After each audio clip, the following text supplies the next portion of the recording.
Hello everyone, I'm Crime Whisper. I know many of you enjoy listening to these stories as you drift off to sleep.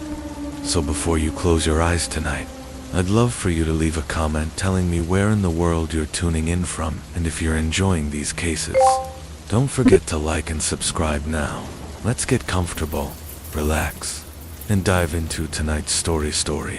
One 50-year-old Beverly Carter lived in Scott, a quiet area just outside Little Rock, Arkansas. She shared her life with her husband of 35 years, Carl, and together they had 3 sons, Carl Jr., Chad, and Christopher, and 5 beautiful grandchildren.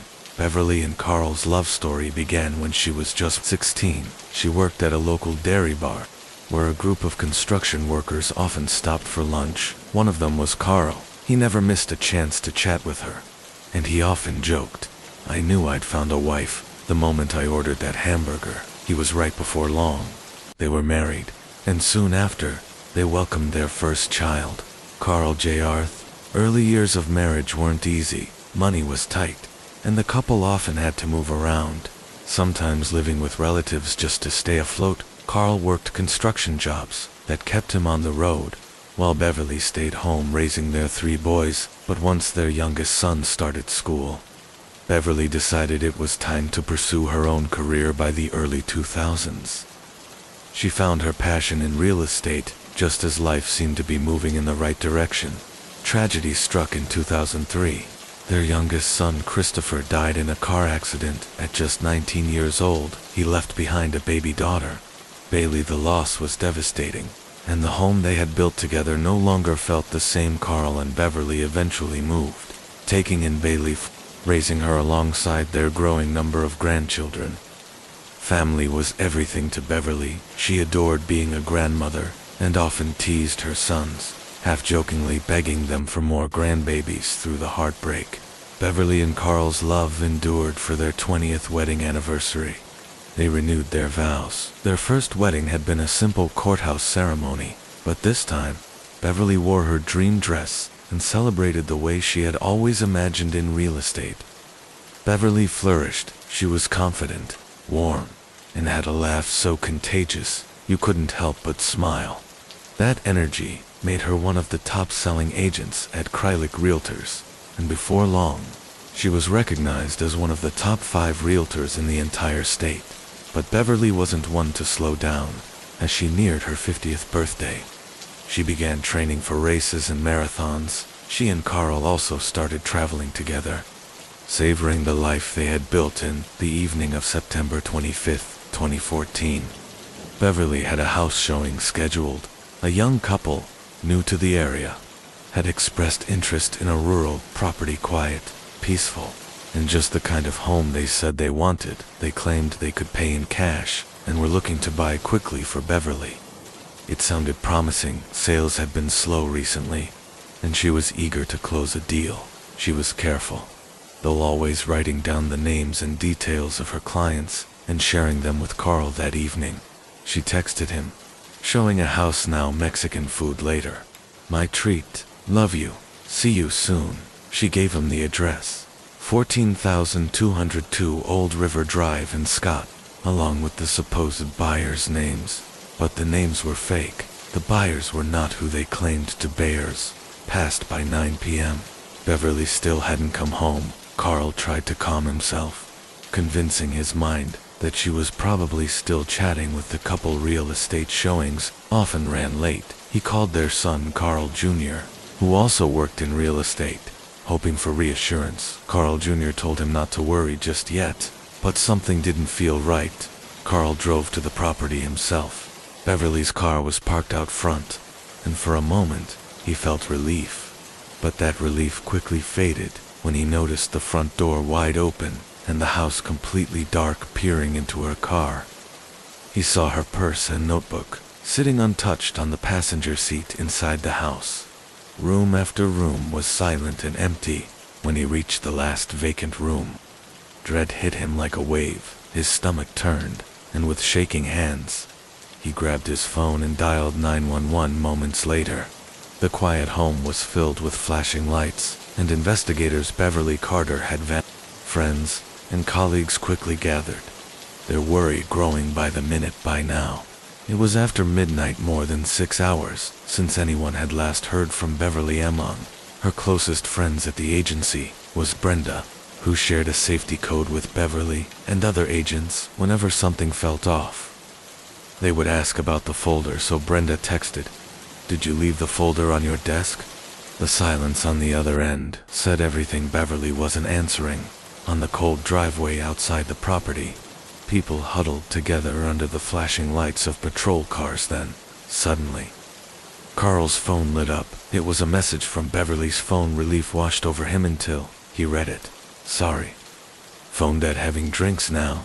It didn't make sense. Beverly didn't drink. Everyone she would normally spend time with was already there at the scene. Whoever sent that message, it wasn't her. A neighbor soon came forward with information.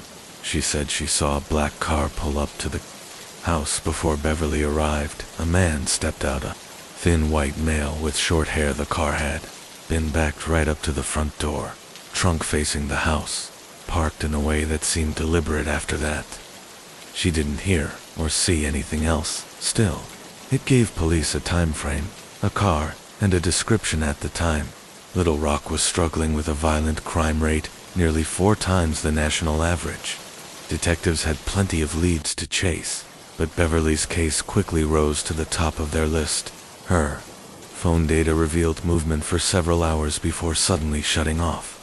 Whether the battery died or someone had turned it off, investigators weren't sure. What they did know was that they had to act fast. Pulaski County Sheriff's Office combed through the Scott property for evidence, while local real estate agents like Stacy Medlock organized search efforts. Flyers went up across the county, and desperate appeals filled the news. "We just want her safe," Stacy told reporters. "If you've seen anything, any car, any person, please let the police know." By the next morning, more than 200 volunteers were on the ground. On social media, #FindBeverly began trending.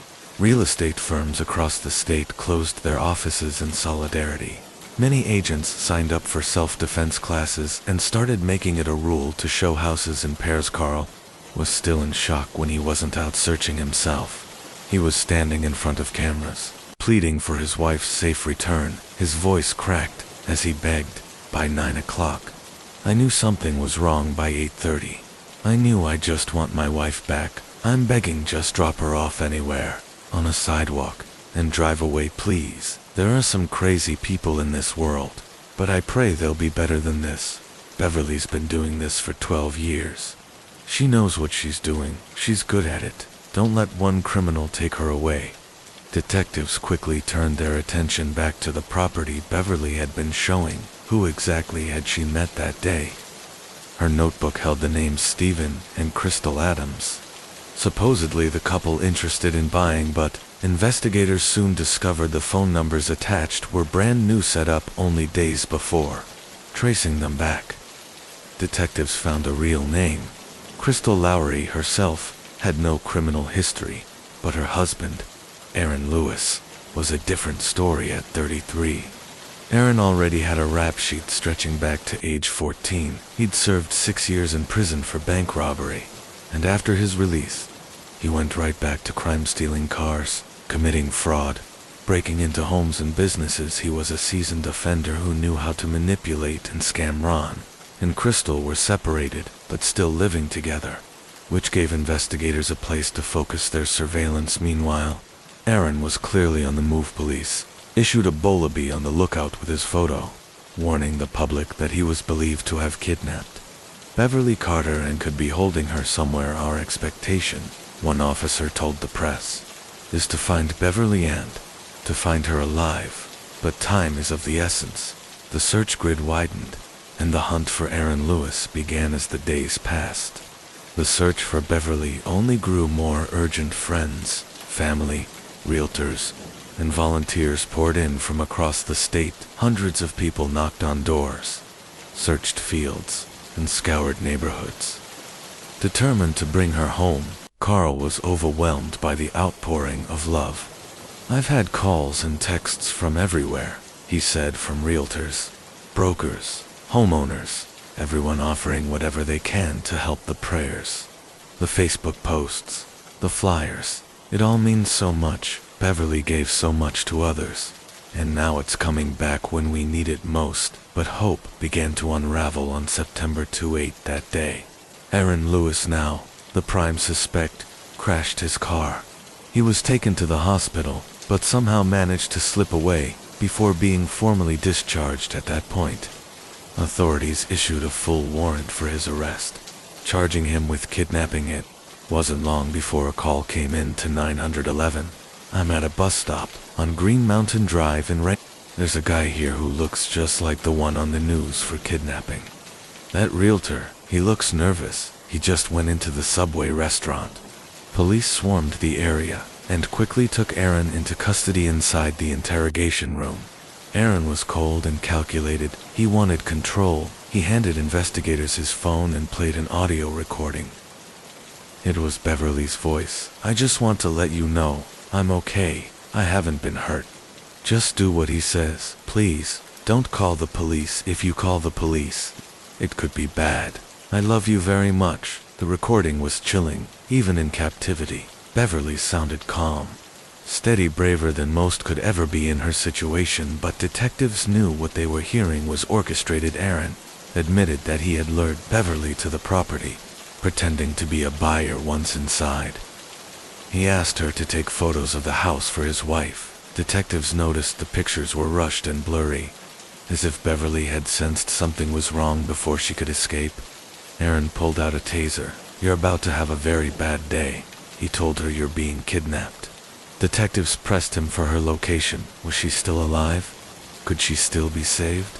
Aaron toyed with them, hinting she might be alive, but refusing to reveal. More, the investigation intensified. Our suspect is in custody, officials told the press. He's being questioned about the disappearance of Beverly Carter. We'll hold him as long as we need. Time is critical. For 12 grueling hours, detectives hammered him with questions. Where is she? What's your connection to her? Did you hurt her? Where is Beverly Carter? Finally, Aaron's phone data provided a break. It led police to a cement plant, not far from where Beverly had shown the house on September 30th, just 5 days after her disappearance. The search ended in tragedy. Beverly Carter's body was discovered in a shallow grave on the property, one of Aaron's former workplaces. Her hands were bound. Her face had been completely covered in duct tape. The autopsy confirmed what investigators already feared. She had died from suffocation. The Carter family released a heartbreaking statement. We are devastated at the loss of our precious Beverly. There is a hole in our hearts that will never be filled. Mr. Lewis robbed us of an amazing wife, loving mother, and grandmother. Her grandchildren will never know the true depth of her greatness. The evidence piled up quickly in Aaron's car. Police found duct tape and strands of Beverly's hair inside the home he shared with his estranged wife. They recovered Beverly's phone. Detectives arrested 41-year-old Crystal Lowery, believing she had played a role. Unlike Aaron, she didn't play games. She confessed almost immediately. Crystal claimed the plot had been a desperate attempt to make money. She and Aaron had separated, but were still stuck living together. Unable to afford separate homes, they decided to kidnap someone wealthy, hold them for ransom, and split the money. Beverly Carter, successful and well-known in real estate, became their target, and Crystal's plot had been carefully thought out. Their target, married women who worked alone in high-earning jobs. An online search led them straight to Beverly Carter. Her face, her reputation, her success, it was all it took for Aaron to decide she would be there. Victim Crystal later claimed she never wanted direct contact with Beverly. I wasn't going to be involved, she said, but that wasn't true. After Aaron forced Beverly into the trunk of his car, he snapped a photo and sent it to Crystal with a chilling message. It's done from there. He drove Beverly to their home and locked her in the bathroom. Crystal stood guard outside, stun gun in hand, but soon Aaron began to panic. Beverly had seen prescription bottles in the house. She knew his name. She could identify him. That's when Aaron decided she couldn't live using duct tape. He wrapped her face until she suffocated. It took nearly 5 agonizing minutes for Beverly to die a death. Too cruel to imagine. Crystal claimed she initially refused to help hide the body, but Aaron convinced her, saying all she had to do was hold the flashlight. The pair drove to Walmart to buy a shovel. After burying Beverly in a shallow grave at a cement plant, they stopped at a Waffle House, as if nothing had happened. Both Aaron Lewis and Crystal Lowry were charged with capital murder and kidnapping. Crystal chose to cooperate. In July 2015, she accepted a plea deal, pleading guilty to first-degree murder. In exchange for testifying against Aaron, she was sentenced to 30 years in prison. On the other hand, reveled in the attention from the very beginning. He thrived on the chaos. He taunted investigators with lies, dropped breadcrumbs, then retracted them. Wasting precious hours, he begged reporters to interview him, basking in the spotlight as if he were the star of his own twisted show. When asked by the media why Beverly, his response was cold, because she was a woman who worked alone, a rich broker. During interrogations, his story shifted constantly. At one point, he insisted a mysterious man named Trevor had been involved. Later, he denied killing her at all. By the time his trial began, he had gone through multiple lawyers, even attempting to represent himself. His defense team eventually presented a shocking claim. Beverly had willingly gone with him for consensual sex, and her death was an accident caused, not by him, but by crystalline opening statements. The prosecution set the record straight. Beverly Carter died a horrible, terrifying death that no one deserves. The last thing she experienced was unspeakable terror at this man's hands. Aaron's lawyers, however, tried to dismantle Beverly's reputation. They painted her as a woman in crisis, financial struggles, marital problems, even accusing her of leading a secret life. They suggested she had gone to Aaron's home willingly. It was cruel, devastating, and full of lies. Yet through it all, Beverly's family sat in quiet dignity.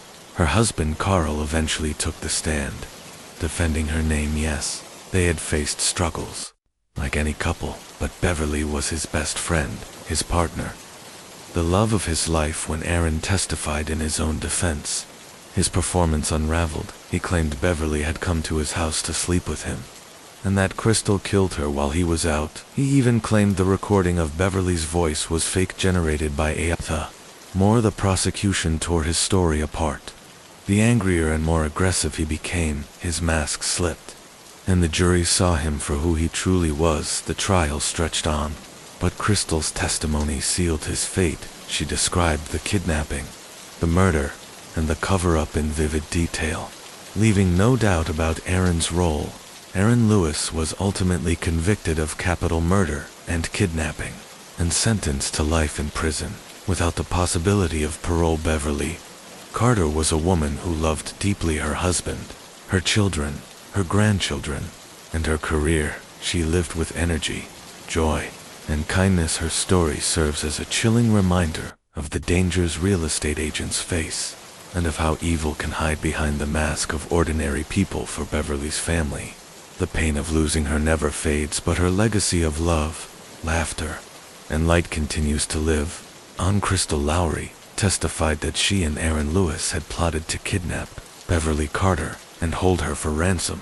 Their plan was simple: keep Beverly hidden at an abandoned section of the cement plant while they demanded money. But what they hadn't accounted for were the changes at the plant. Security and workers were present, making their chosen hideout impossible. With Beverly bound in the back of his car, Aaron had to improvise. Crystal remembered asking him, "Where are you going to take her?"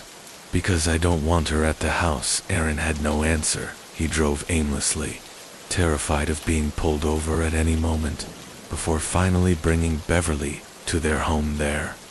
Beverly was bound with duct tape and locked in the bathroom. Crystal stood inside with her as Aaron returned to the cement plant to retrieve her purse and bank card, but there were people around. He left empty-handed back at the house. Aaron and Crystal forced Beverly to record a chilling 12-second ransom message intended for her husband, Carl. That message was never sent. Carl wouldn't hear it until after. Beverly had already been killed despite Aaron's lies, and the case against him was strong, nearly watertight. But prosecutors suffered a setback due to errors in how searches of Aaron's home and car were conducted. Key pieces of evidence were thrown out. This included Beverly's hair and duct tape found in his car, and her phone recovered at his home. Major evidence gone still. The prosecution pressed forward. Aaron's lawyers argued Beverly had gone with him willingly, claiming she had not been abducted at all. His defense insisted there was basically no evidence of kidnapping, and that Aaron's actions were motivated by a desire to protect Crystal. But the jury wasn't convinced. After just an hour of deliberation, they returned with a unanimous guilty verdict.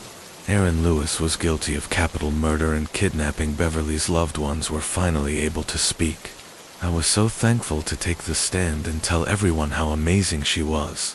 One family member said, "It's about love, about resilience, and about fighting for happiness, and for the people you cherish. If it's not an Aaron Lewis in your life, whatever it is, just fight." The prosecutors, who had grown close to Beverly's family during the trial, echoed the sentiment.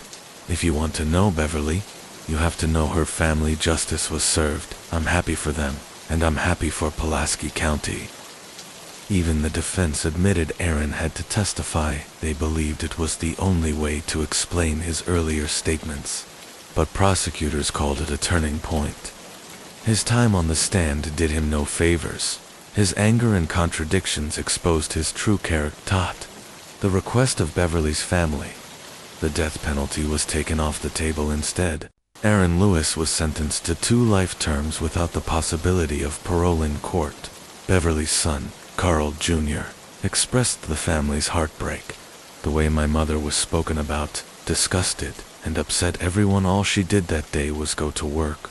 Crystal Lowry later petitioned to have her 30-year sentence reduced in 2020. Her request was denied. Aaron Lewis, meanwhile, continued to make headlines even after conviction, going on trial again in 2021 for assaulting prison guards. But Beverly's family refused to let her memory be defined by the crime.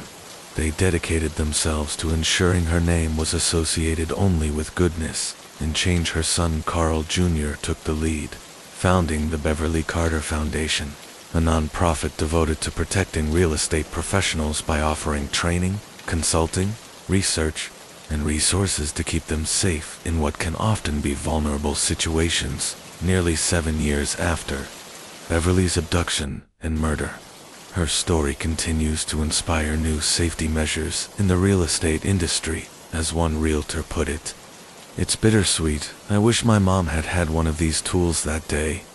Beverly Carter's legacy lives on not as a victim, but as a beacon for safety, resilience, and love. Carl Carter, Beverly's son, carries his mother with him every day in the form of a keychain engraved with her initials, but it's no ordinary piece of jewelry. Since Beverly's tragic death in 2014, advances in technology have created tools designed to prevent similar tragedies. The key, made by Invisiware, is actually a discreet safety device with 2 quick presses of a button. It sends an alert to a list of emergency contacts, along with the user's exact location. For people who work alone, like real estate agents, it's a simple but powerful way to silently call for help. Realtor Brittany Connolly demonstrated a similar Invisiware device. This one, a necklace for her. It's something she never realized she needed until she began working in real estate. With today's booming market keeping her constantly busy, the necklace provides peace of mind, as she put it. How many lives could something like this save? For Carl, it means that others may have a fighting chance in situations like the one his mother faced. "It's so hard losing my mom," he said, "but knowing that some good can come from such a tragedy brings a little peace." Beverly's husband Carl, SR, admits that nights are the hardest, falling asleep without her by his side, watching shows she would have loved, and waking each morning only to remember she's gone there. Son Carl Jr. describes the grief as a roller coaster. "Strange little things give me the deepest feelings of loss I've ever known, but then I'll see a picture of her smile, and it makes me feel better." In closing, He offered a simple but heartfelt reminder. Call your mom, be good to your mom, call, or text her daily. Beverly's daughter-in-law, Kim, reflected on what hurts the most. The fact that Beverly's grandchildren will grow up without her. Nothing made her happier than teaching them to ride bikes, helping them tie their shoes, or sneaking them treats. Those babies will never know how wonderful she was. We had so many good years left. The world is a darker place without her story. To May 7th, 1998, Philadelphia, Pennsylvania at 2 a.m. A 911 call came in from 251 South 23rd Street. A neighbor reported hearing a woman screaming in terror from a second-floor apartment. Her name was Shannon Schaefer. The neighbor said Shannon was begging for help, her cries echoing through the hallway. He pounded on her door, yelling that he was calling the police. He told the 911 operator he could hear choking sounds inside. This was classified as a priority 1 called, the highest level of urgency. The neighbor ran downstairs to the apartment below Shannon's, hoping the couple who lived there could help him break down the door, but the woman explained that her fiancé was out of town, with no backup. He returned upstairs to wait for police. 7 minutes later, officers arrived. The downstairs neighbor accompanied them, confirming she too had heard a struggle, but when they reached Shannon's door, the apartment was silent. The officers suggested maybe the screams had come from outside on the street. One officer even shined a flashlight onto her balcony. The door was shut, the curtains drawn still. They refused to break in. They told neighbors to call 911 again if they heard anything, then left. Just minutes later that night, Shannon had been up late studying for her final exam in finance. It was the end of her first year as a doctoral student. She had plans the next day, a study group at 9 a.m., lunch with her brother Sean, and then a trip home to Maryland to see her parents after her exam. But the following day, Sean arrived for their lunch, only to find Shannon had missed her study session, and no one had heard from her. Concerned, he drove to her apartment. He noticed the balcony door was open, though the curtains remained shut. He rang the bell. No answer. Worried, he drove to his friend Samantha's house to call their mother, Vicky. She urged him to go back and find someone to let him into the building. Sean and Samantha returned and began ringing every doorbell until finally, one neighbor answered, the same man who had called 911 the night before. When Sean explained that Shannon had failed to meet her friends and wasn't answering calls, the neighbor turned pale. He confessed what he had heard the night before.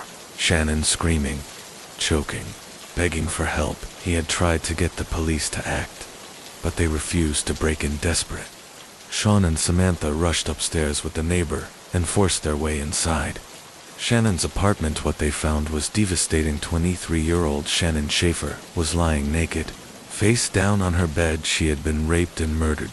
Sean collapsed at the sight of his sister when Sean broke down the door and discovered Shannon's body. The horror was immediate. His friend Samantha quickly called Shannon's mother, Vicky, who in turn called her husband, Sylvester, to deliver the devastating news. Shannon Schaefer had been extraordinary from the very beginning. By just 18 months, she could recite the alphabet forwards and backwards. At 3 years old, she was already reading at a level most second graders struggled to reach. Bright, curious, and endlessly eager to learn, Shannon excelled in every aspect of school.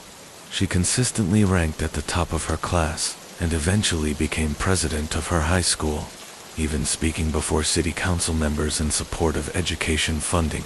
In fact, as a teenager, Shannon testified during a public hearing on the energy tax, fighting to protect school budgets. Her poise and passion caught the attention of many, and she even had the opportunity to meet President George H.W. Bush during his re-election campaign. From there, Shannon's achievements only grew. She was accepted into Duke University, where she was elected president of her freshman class and co-captain of the equestrian team, excelling in horseback riding as well. By graduation, she had earned an astonishing triple major in economics, philosophy, and mathematics. Shannon was not only brilliant, but also deeply principled. She had a strong moral compass and a commitment to social justice. At just 22, She was awarded a full scholarship to the prestigious Wharton School of Business at the University of Pennsylvania. Her dream was to build a career in finance, not for wealth or prestige, but to uplift those in need. Before she began her program, Shannon and her father traveled from Maryland to Philadelphia to secure a safe apartment.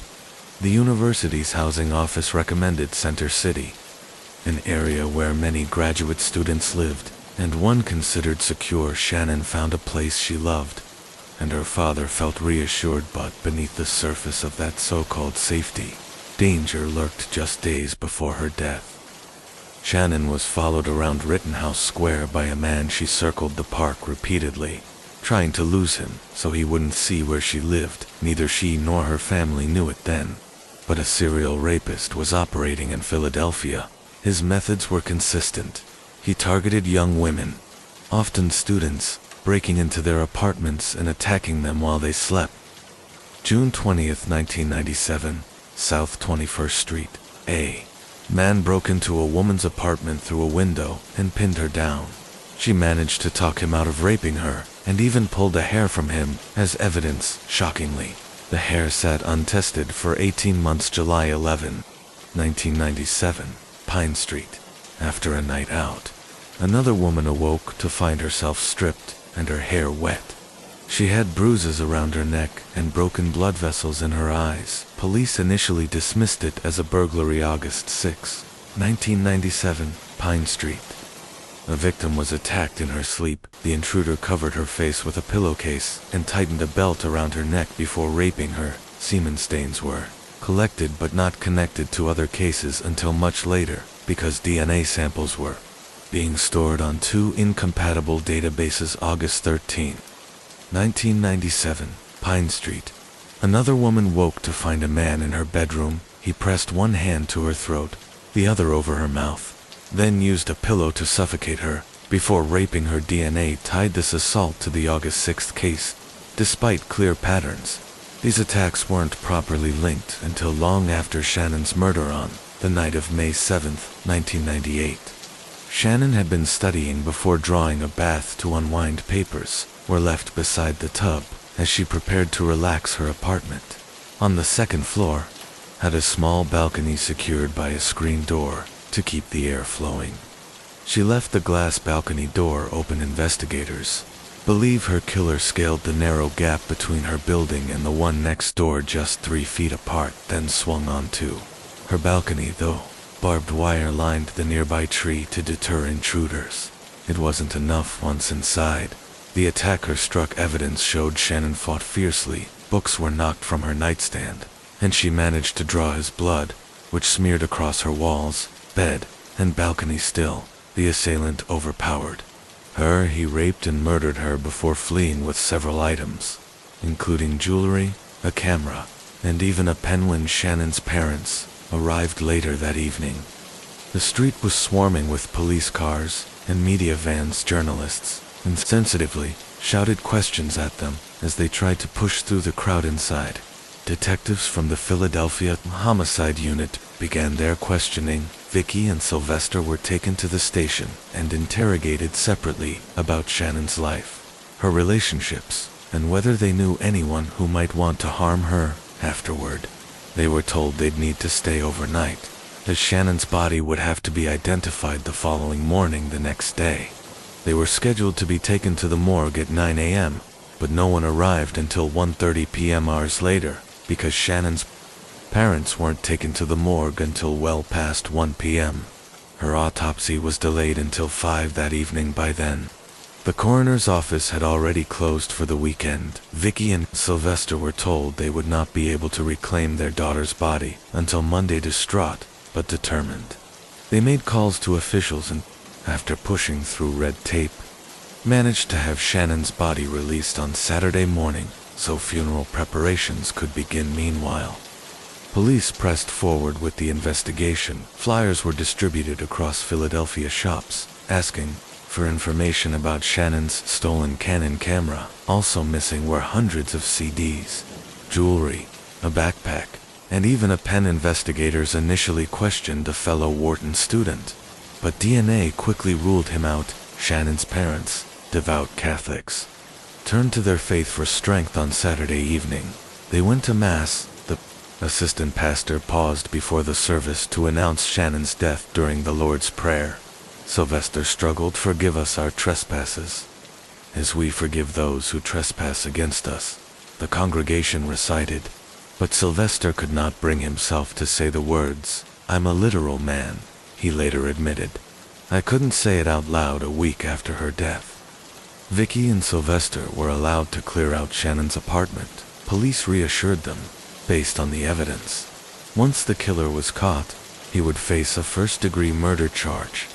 Detectives at first suspected an ex-boyfriend that this was a crime of passion, but no such lead emerged in the fall. Shannon's case was featured 3 times on America's Most Wanted, in hopes of shaking loose new tips still. The investigation seemed stalled till a phone call changed everything. But the call wasn't to police, it was to the Philadelphia Inquirer. An anonymous source claimed that detectives had dismissed 2 other cases of women assaulted in their homes. Cases that should have raised red flags had police taken those seriously. The source insisted Shannon's murder might have been prevented.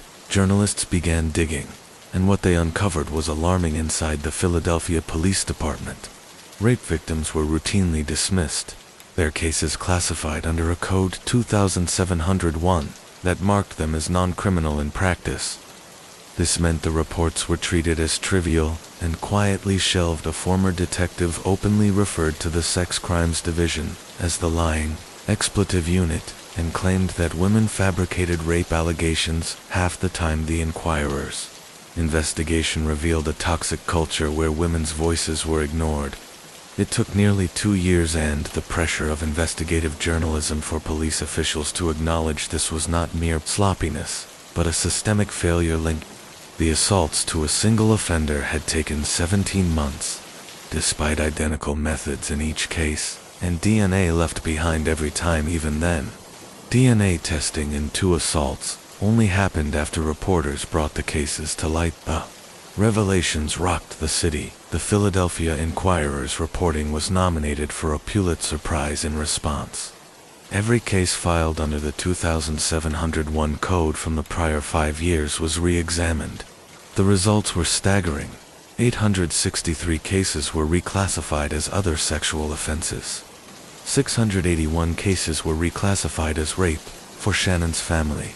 The findings were devastating confirmation of what they already feared, that the system had failed her. Sylvester believed the killer had not set out to murder Shannon. That night, instead, when officers knocked on her door, he panicked, strangling her to silence her before escaping out the balcony. If the public had been warned about the rapes, Shannon never would have chosen to live there. He said. One officer later admitted that if he'd known the 911 call had been about a woman screaming, he would have requested a supervisor. Another said he only would have forced entry if he had personally heard the screams. It took detectives 8 months to finally connect the 5 rapes in Center City. A former police chief later condemned the department's handling of sexual assaults as god-awful, admitting reform was long overdue. One victim had managed to glimpse her attacker, and a composite sketch was released. A $40,000 reward was posted by July 1999.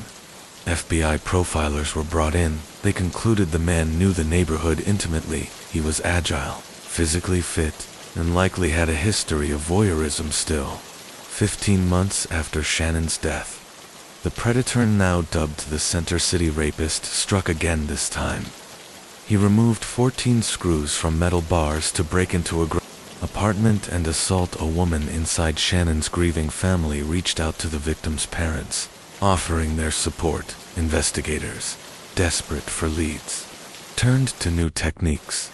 One officer recalled an episode of Forensic Files where geographic profiling had solved a case. He contacted the profiler.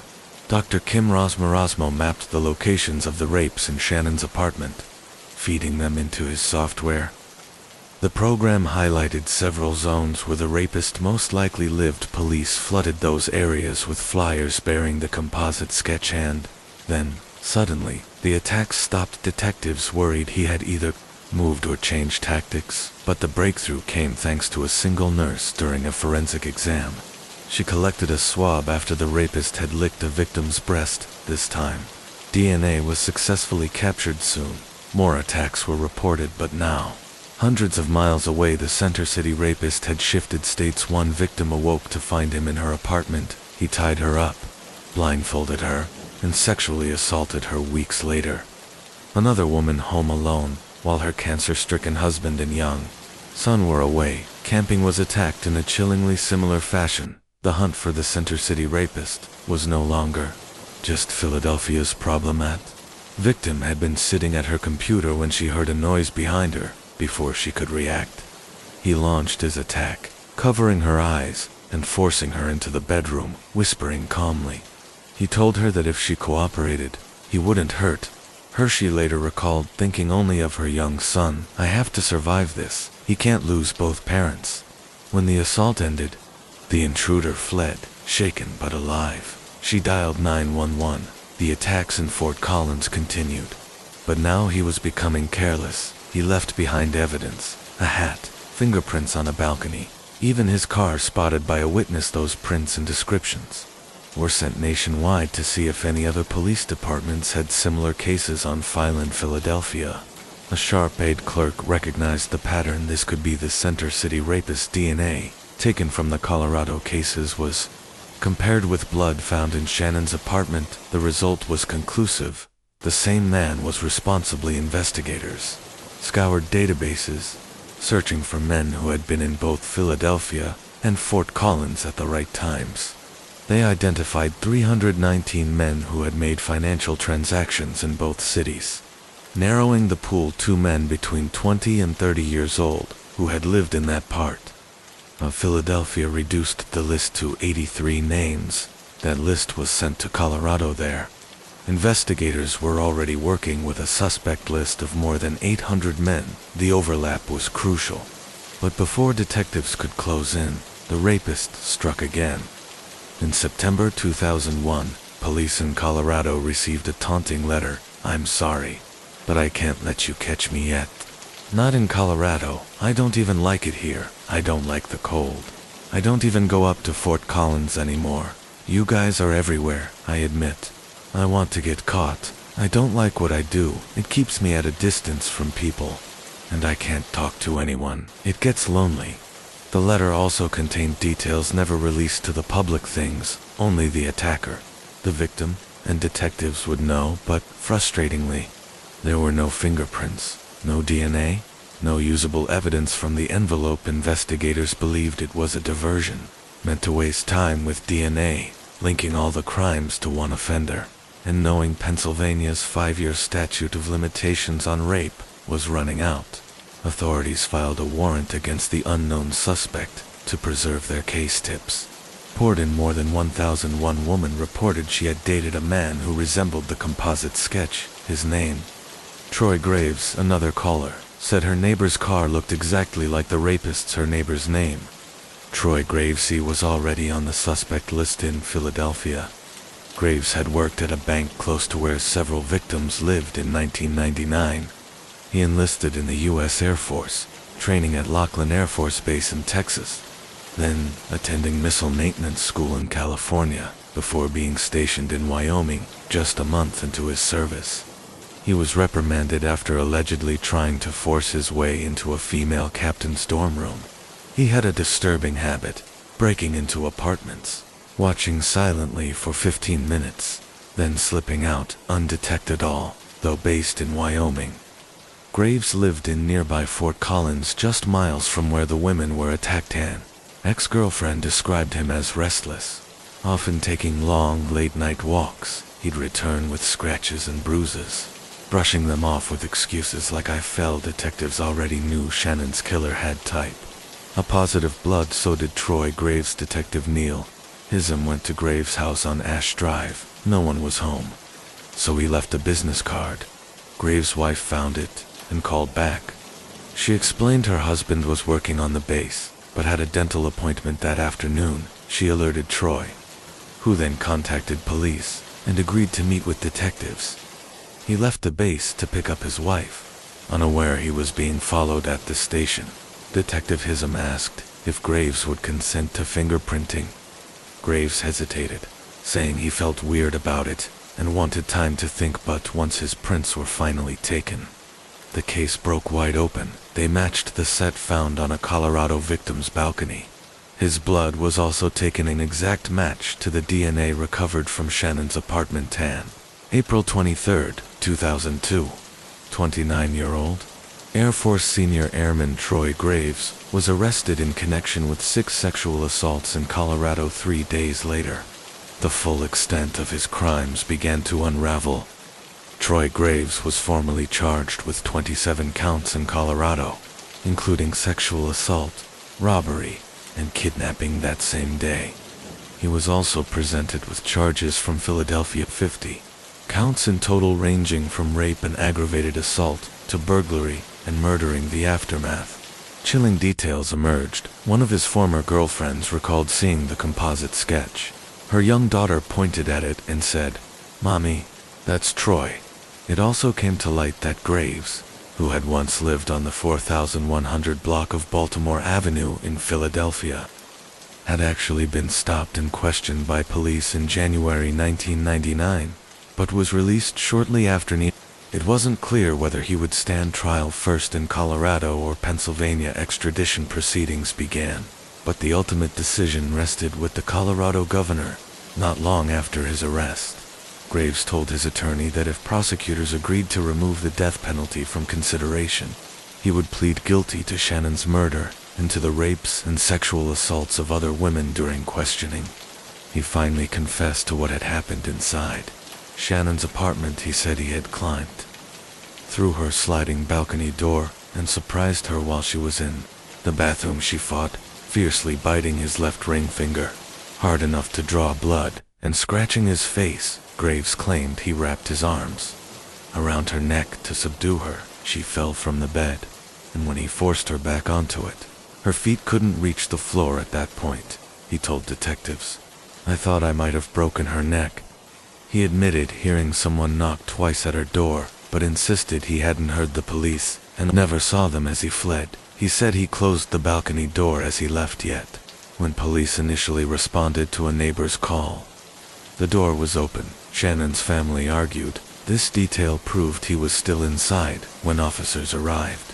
Slipping out afterward, Philadelphia's district attorney, Lynn Abraham, later offered a different explanation, that Sean, the neighbor who discovered Shannon's body, had opened the door himself because he was overcome at the sight. But Sean flatly rejected this, calling it absolutely preposterous. He maintained that the balcony door was already open when he approached, and his friend who was with him that night corroborated his account in a deposition. While Shannon's killer was finally in custody, her father, Sylvester, publicly criticized the Philadelphia police. That part of the case is closed, he said, but the city of Philadelphia needs to change the way it does its policing.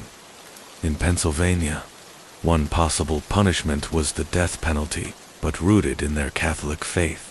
Shannon's parents, Vicky and Sylvester, opposed capital punishment. They described facing unrelenting pressure to support the death penalty as the only way to achieve justice for Vicky. That pressure felt like being re-victimized. The death penalty wasn't going to honor Shannon's life. It wasn't going to bring her back.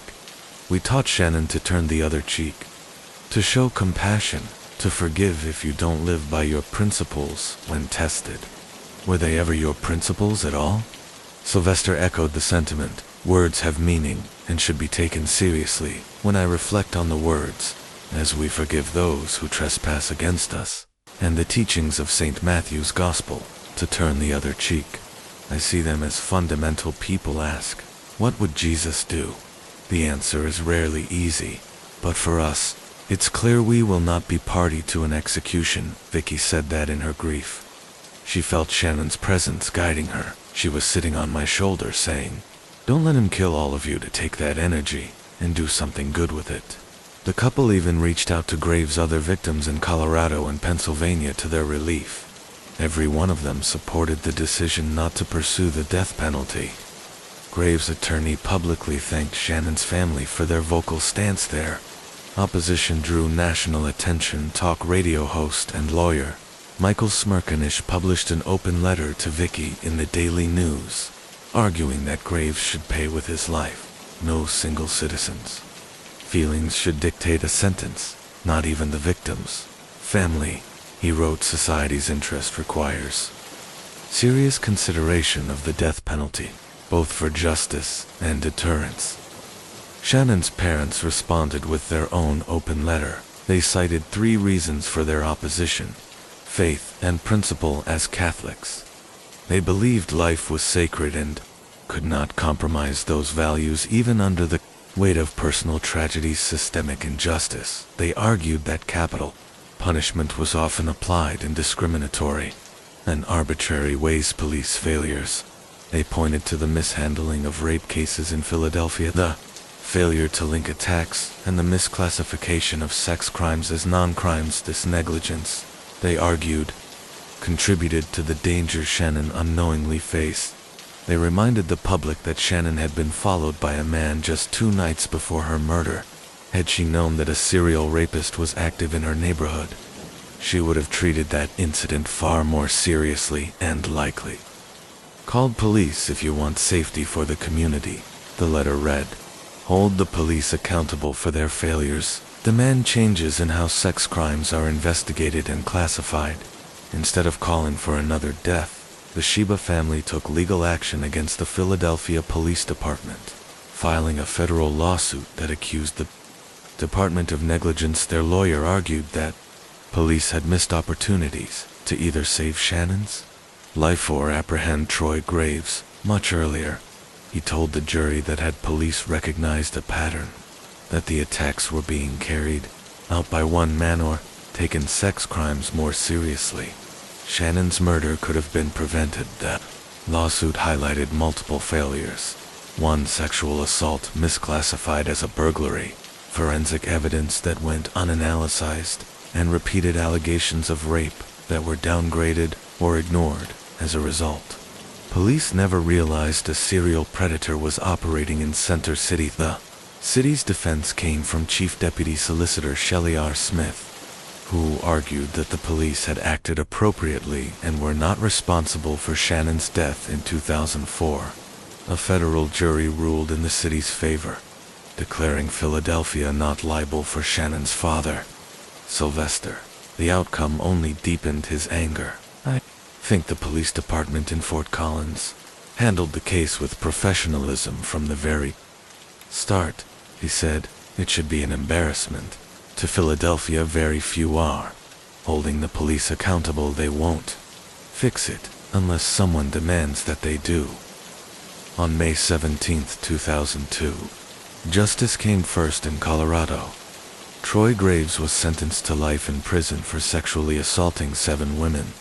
Judge Terrence Gilmore explained his decision, saying the severity of the crimes and the fear Graves instilled in his victims left no other options. Soon after Graves faced justice in Philadelphia, he pled guilty to 6 counts of rape and to the murder of Shannon Sheba. In court, he made a statement to the city of Philadelphia, the victims, and the families and friends of the victims. I'm sorry, my deepest sympathy to the Sheba family for their loss, and I thank them for how they've been throughout this. As testimony unfolded, one of his victims, the second woman he attacked back in July 1997, sat in the courtroom. She had woken up from that assault, bruised and naked. Her case originally logged as a burglary. Hearing the details read aloud, she broke down in tears afterward. She simply said, "I'm glad it's over." Judge Benjamin Lerner sentenced Graves to life in prison without parole for Shannon's murder, plus an additional 60 to 120 years for the other crimes. Shannon's parents welcomed the outcome. That's exactly what we wanted, they said. We didn't want Graves to ever have the chance to hurt anyone again.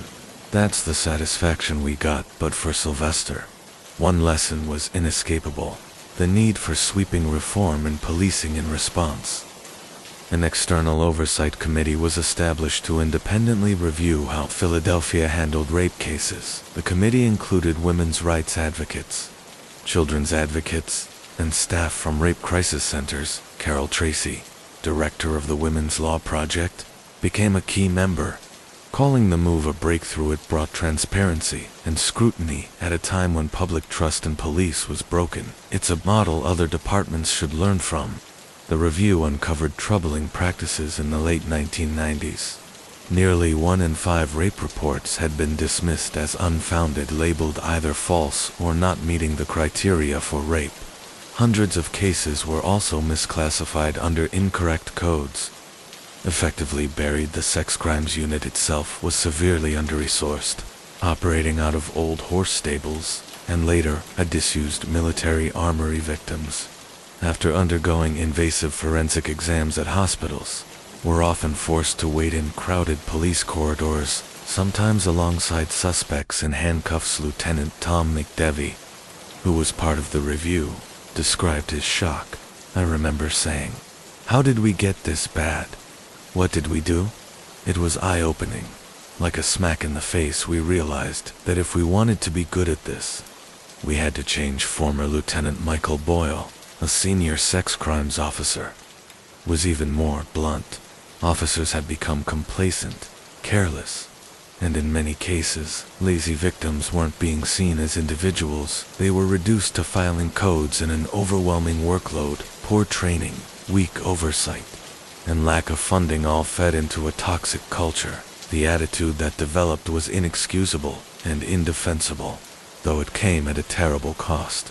Reforms did follow. The changes in Philadelphia inspired similar independent review models in other cities, including New York and Ottawa, Canada. By 2016, Ottawa's Rape Crisis Center had launched a dozen pilot programs modeled on the Philadelphia system. Meanwhile, Shannon's parents continued their activism, especially their fight against the death penalty. Vicky traveled to more than 20 states, sharing Shannon's story and her own struggle with the justice system. Her extraordinary grace extended even to Troy Graves himself. "I want him to know we aren't angry people, full of vengeance," she said. "We want him to find peace."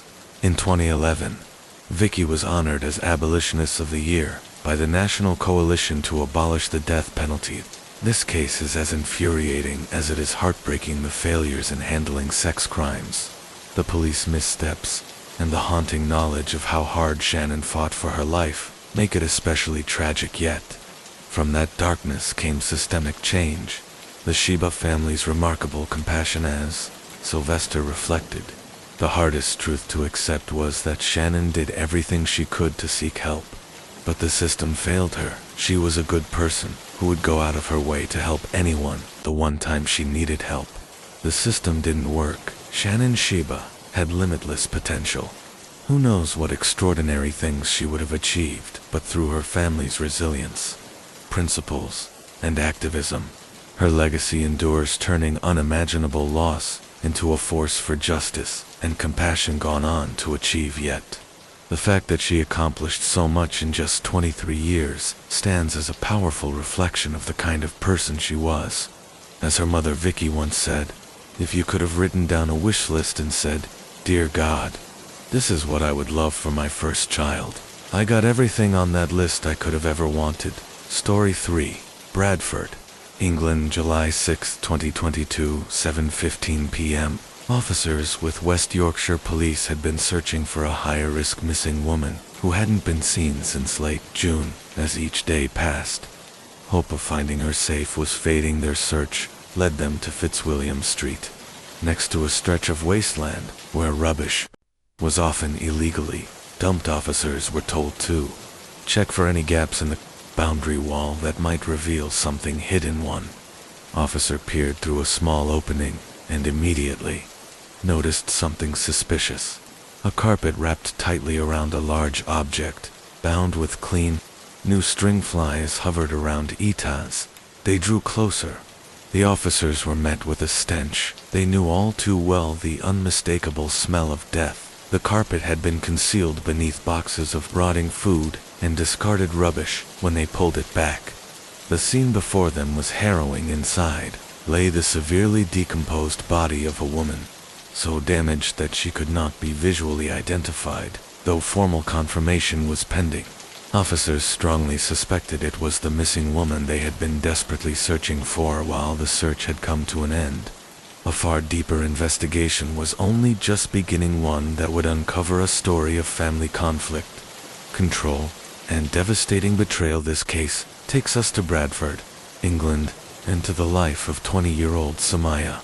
Begum Samaya was a bright and determined young woman, studying biomedical science at Leeds Beckett University alongside her studies.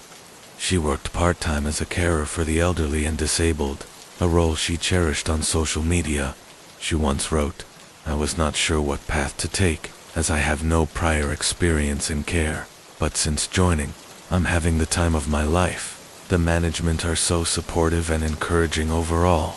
I'm ecstatic to be a part of this team." Neighbors described her as quiet and reserved, but academically, she excelled, passing her first year with excellent grades and showing remarkable dedication for some. Things finally seemed to be falling into place after years of turmoil, but behind her, achievements lay: a fractured and deeply troubled family years earlier, when Samaya was just 16. She had gone to police for protection. Her parents had promised her in marriage to a cousin in Pakistan, and when she resisted, her father threatened her with violence, displaying remarkable courage. Samaya reported it on September 7, 2020. The courts granted a forced marriage protection order for her and her siblings. Such orders are designed to prevent forced marriages, stop victims from being taken abroad, and even assist in bringing them back to the UK if they've already been removed. Following this, Samaya and her siblings were taken out of the family home. She eventually moved into a house on Benny Street, living with her grandmother and her uncle Dawood Khan for the first time. She had freedom away from her father's control. She could wear what she wanted, see her friends, eat as she pleased, and pursue her dream of higher educations, something her family had once forbidden. By June 2022, her future seemed bright. On the night of June 25th, she worked a late shift and was captured on CCTV walking home just after midnight the following afternoon at 3:35 p.m. She messaged one of her closest friends. That friend replied just over an hour later with a video of rain outside her window, but the message never delivered initially. Her friend thought little of it.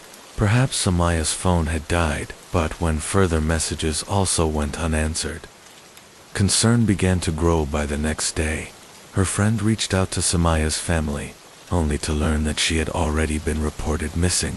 When her uncle Dawood returned to the house the day Samaya was last seen, he noticed something unusual. The front door was unlocked inside. He unexpectedly found his brother, Muhammad Tareyesh Khan, in the house. Dawood confronted him. As Muhammad was not allowed to be there, Muhammad had a long history of violence and criminal convictions. Back in 2016, he had threatened his own daughter with a knife, telling her he would chop her up after discovering she had been contacting boys. He was convicted of battery and subjected to a restraining order banning him from entering his mother's home at 32 Benny Street. Now, years later, here he was inside that very house again. Meanwhile, Samaya's absence became more alarming. It was completely unlike her not to tell her grandmother or Dawood where she was going. Phone calls from her family and friends went unanswered. Dawood and her aunt tried repeatedly to reach her late into the night and through the following day, but her phone remained off. By 1:15 p.m. the next day, Dawood reported her missing to the police. West Yorkshire police also tried to call her phone, but like everyone else, their attempts went straight to voicemail. They attempted to contact Muhammad as well, but he, too, ignored their calls. That evening, at 5:44 p.m., a message came through. 2 officers on patrol. A high-risk missing person search was now active. They were directed to investigate a shipping container at 1A Cartergate Works, linked to 53. Muhammad had been living in the shipping container at 1A Cartergate Works since November 2021 when officers arrived to question him. They found him casually hanging out his laundry. He even waved at them as they drove past. His home was small and cramped, just 30 feet long and 9 feet wide, with another unit stacked directly above it. Parked outside was his Mitsubishi space wagon, when officers confronted him about ignoring multiple police calls. Mohammed brushed it off, saying he had simply been busy. He admitted he had been at Benny Street the day before, claiming he'd stopped by to drop off fruit for his mother, according to him. The door had been locked, so he rang Samaya to let him in. He insisted that when he left, Samaya wasn't in the living room and that he hadn't seen her, but detectives were not convinced. They began tracing his movements through CCTV footage, and what they uncovered was deeply troubling. At 1:52 p.m. on June 25th, cameras recorded Mohammed arriving on Benny Street. When officers reviewed the CCTV audio, they picked up disturbing snippets. A man's voice shouted, "Get the F! Out of my face. I'm coming back. Followed by running footsteps, and then, come back. Come here." Moments later, a woman's voice was heard pleading, "Lock the door." This was only the beginning. Surveillance also showed Mohammed later parking on Mill Lane, where he appeared to drag a large, heavy object from his car, before walking away. By 5 p.m. on June 27th. Investigators had enough suspicion to arrest him on charges of kidnap, yet despite the seriousness of the situation, Mohammed appeared calm and almost indifferent.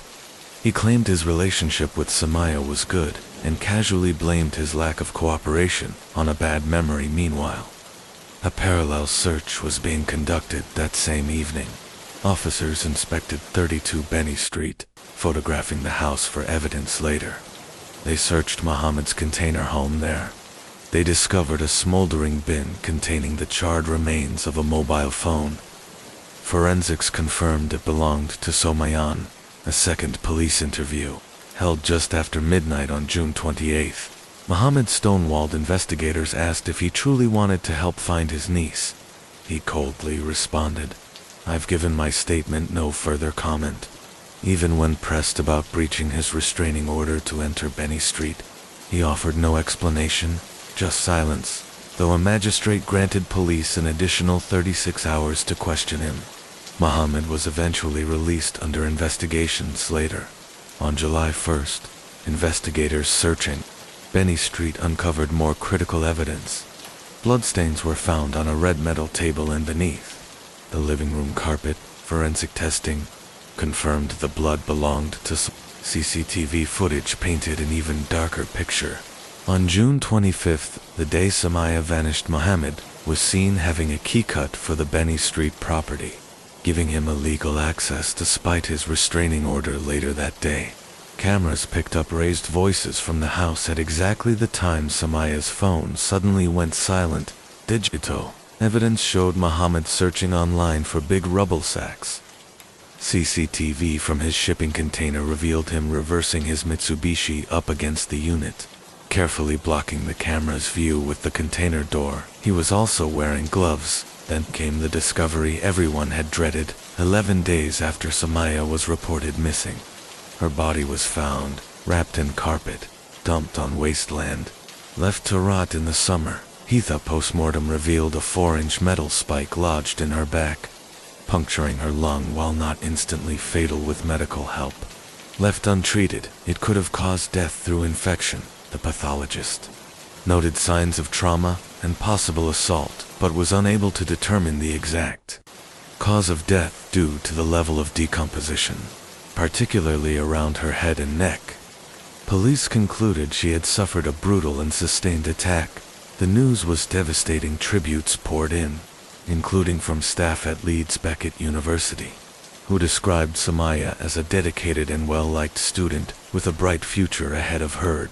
That same night, July 6th at 9:10 p.m., police returned to Mohammed's container. This time, he was rearrested on suspicion of murder. During his 6th police interview on July 7th, Mohammed was informed that a woman's badly decomposed body had been recovered and was believed to be Samaya's.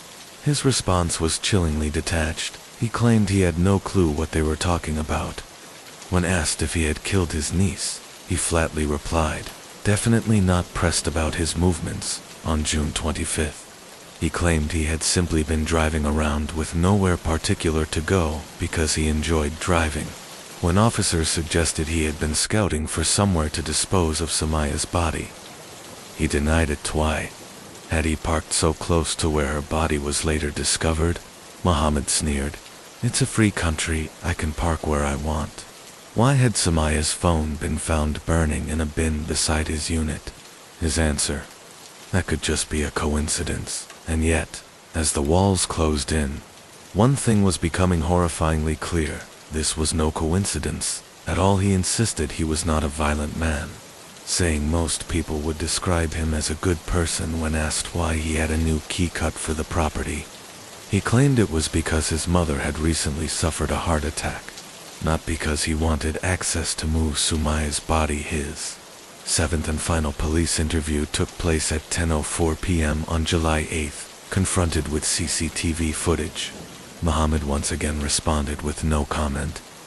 When questioned about the footage showing him removing something heavy from his car, he dismissed it, saying it was just rubbish he had taken to a tip concerning the metal spike found lodged in Sumaya's back. He claimed to have no idea what it was. He told officers he believed they were determined to pin the crime on him, just to make it look like they were doing their job. According to him, he was being forced to take the blame for something he had not done despite his claims of innocence. He was formally charged with murder and remanded in custody on September 20th. He appeared before Crown Court via video link from HMP Leeds to enter his plea. Asked how he pleaded, he replied, "Not guilty, ma'am," while he denied the charge of murder. He did admit to perverting the course of justice by disposing of her body and attempting to destroy her from it. Bradford Crown Court. Mohammed Tarawar Khan stood trial before Mr. Justice Goss prosecutor Jason Pitter.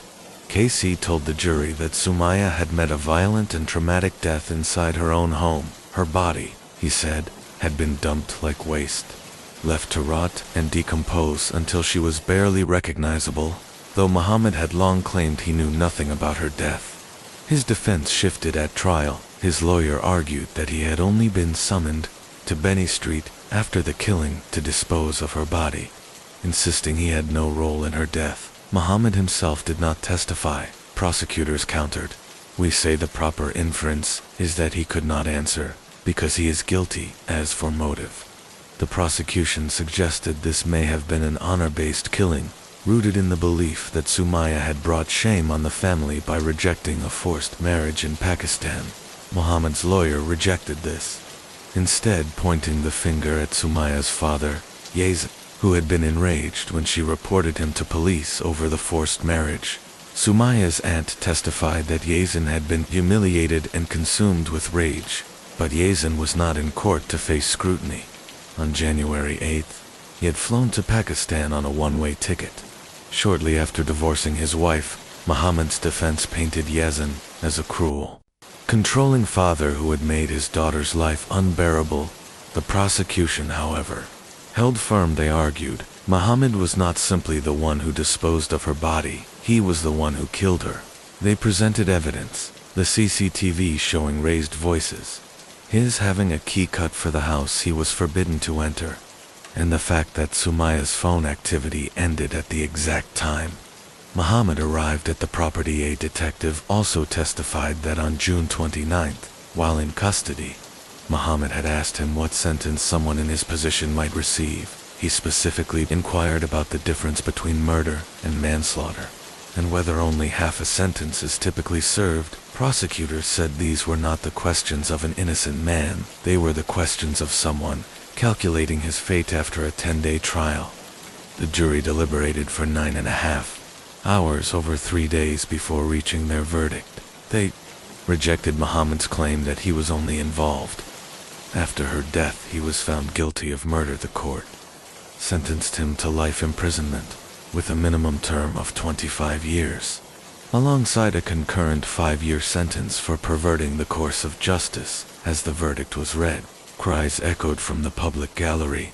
The court heard how Muhammad had been caught on camera at his Bradford shipping container, where he had stored Sumaya's body overnight before transferring it to his car and dumping her in wasteland. Discarded like rubbish, Mr. Justice, Goss told him. It is not possible to identify a motive for this dreadful attack by you.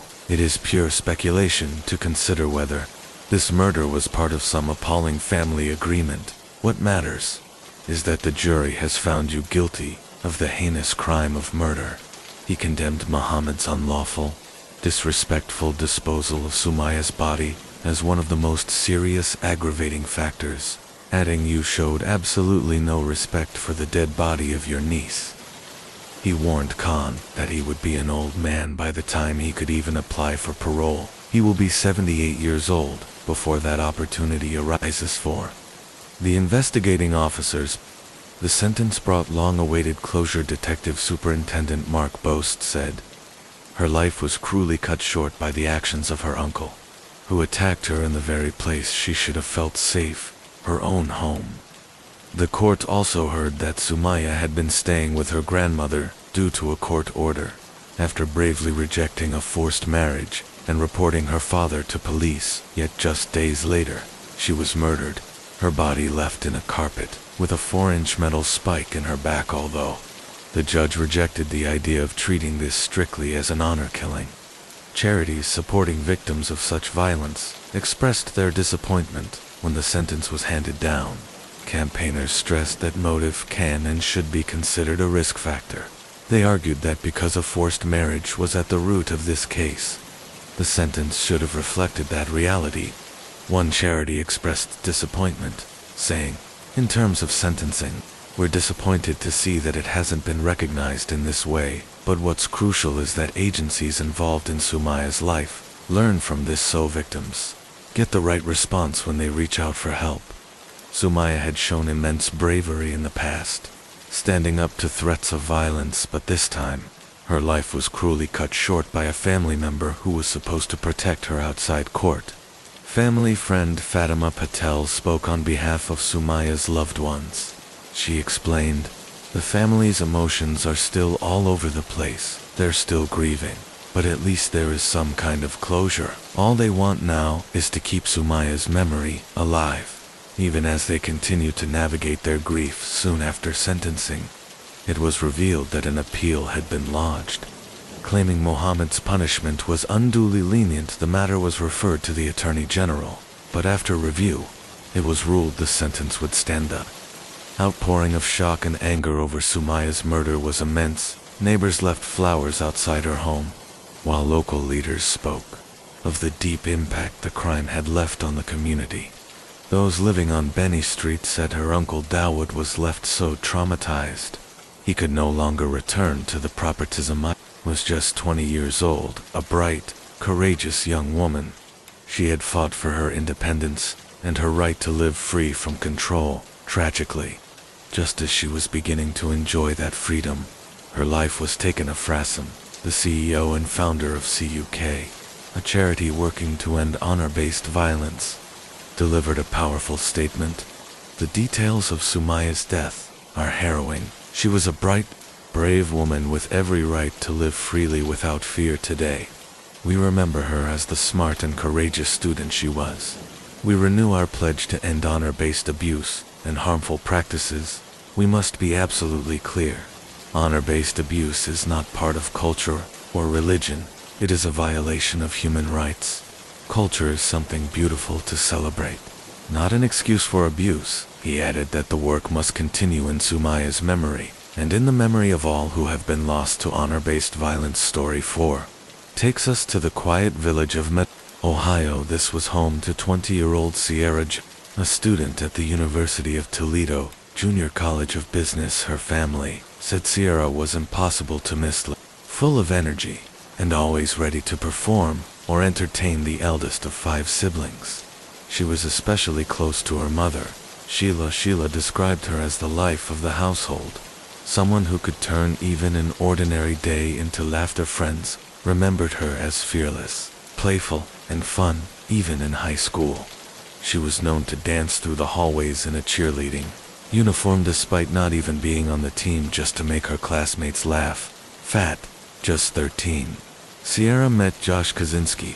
What began as young love turned into something deeper. 7 years later, the couple was still inseparable. They shared a passion for sports, the outdoors, and traveling. Josh often joked that arguments were a lost cause because Sierra's fiery independence always won out, her Aunt Tara said. Sierra had a rare gift for making anyone feel at ease. She could walk into any room, she said, and walk out with a friend. On the evening of July 19, 2016, Sierra and Josh set out along the winding country roads that surrounded their small town. It was the perfect summer evening, warm, golden, and still. Sierra had just bought a bright purple bike and was eager to take it out for a ride. Her mother had hoped Sierra would stay in that night to talk about her plans after college, but Sierra's adventurous spirit won out. After spending the afternoon at Josh's house, it was time for her to head home. Josh rode alongside her on his motorcycle, while Sierra pedaled beside him around 6:43 p.m. Josh filmed a couple of short videos of their ride and uploaded them to Snapchat. They laughed together, enjoying the summer air. With just a few miles left until home, Sierra told Josh she was fine to go the rest of the way alone. She insisted he turn back stubborn and independent. She reassured him she'd be safe after a kiss and a hug goodbye. Josh stood watching as Sierra disappeared into the distance, her neon tank top bright against the cornfields. But what seemed like an ordinary evening ride would soon turn into a nightmare back home. Josh waited for Sierra's text confirming she'd made it safely. Minutes passed, then hours end. His phone remained silent. He called Sheila, but she assumed Sierra was still with him. As the evening darkened and her phone began going straight to voicemail, panic set in. By 11 p.m., a missing persons report had been filed. Within hours, search teams, helicopters, and dogs were scouring the endless rows of cornfields. At 3 a.m., family and neighbors joined the desperate search, shining flashlights into the darkness, calling her name, and hoping for any sign. But the vast fields stretched for miles in every direction. Finding her would be like looking for a needle in a haystack. Then, suddenly, searchers saw their flashlight beam bounce back at them. Something metallic was reflecting in the darkness. It was Sierra's bike. Scattered nearby were strange items that didn't belong to her: 2 pairs of sunglasses, a screwdriver, and a small fuse box. They also noticed tire tracks in the dirt that looked like they'd come from a motorcycle. Broken corn stalks, some streaked with blood, made it clear there had been a struggle. It appeared Sierra had been forced off the road less than 500 feet from her home. The area was immediately cordoned off. The FBI was called and one agent described the scene bluntly. The hair on the back of my neck stood up. It was eerie. You just knew this was an abduction site. Because Josh had been the last person with Sierra, he was naturally the first to be questioned, but he was quickly ruled out. He had proof of being home, and his devastation over letting Sierra ride off alone was undeniable. Detectives instead turned to Sierra's phone and Fitbit data, but there was little to work with. Her phone gave off a single ping a few miles from where the bike was found. In an otherwise empty area, no more activity followed. Investigators now had to face a terrifying possibility. Sierra may have been abducted by a trafficking ring. Rural Ohio had seen cases like this before, where young women vanished, only to be discovered months later in cities as far away as Las Vegas, and this location couldn't have been worse. Endless roads, no surveillance cameras, and miles of open farmland. If Sierra had been taken, she could already be hundreds of miles away. While police stayed tight-lipped about the evidence near the bike, her family could only keep calling friends, classmates, and hospitals, clinging to the hope that Sierra was alive, that maybe her phone had simply died. Then came a new lead. A local man phoned in on the night Sierra disappeared. He and his son had spotted a motorcycle helmet lying in the road at the time. He thought little of it and tossed it in his truck. Now, he wasn't so sure when detectives examined it. They found blood on the helmet. It was sent for testing 2 days into the search. The community rallied. A $100,000 reward was offered for information.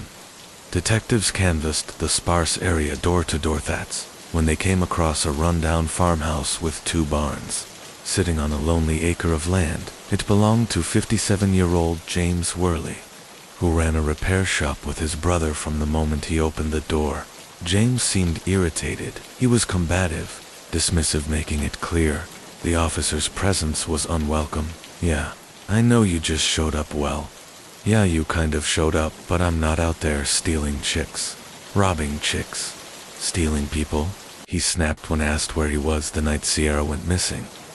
James admitted something surprising. He'd been right in the area where her bike was found. His explanation was bizarre. He claimed his motorcycle had broken down there. He said he debated stealing Sierra's bike to get home, but decided instead to push his own bike back along the way. He dropped his helmet, screwdriver, and fuse box, the very items found near the abduction site. Detectives were stunned. None of those details had been released publicly. Yet James had just confirmed them all, and though his story strained belief, it wasn't enough for a warrant for now. They had two leave-bed neighbors painted a darker picture of James. He had a menacing presence that unsettled people. Parents didn't like their kids near his property, and many noticed the way he paid too much attention to young women, as one neighbor put it. "You knew who he was and where he lived. You didn't know much else, just that something about him wasn't right." Back at the station, detectives dug into James's past. What they found justified immediate action. In 1990, James had abducted a cyclist, Robin Gardner. Just 20 miles from where Sierra vanished, he forced her off the road with his truck, threatened her with a screwdriver, and tried dragging her inside. He even pulled out handcuffs miraculously.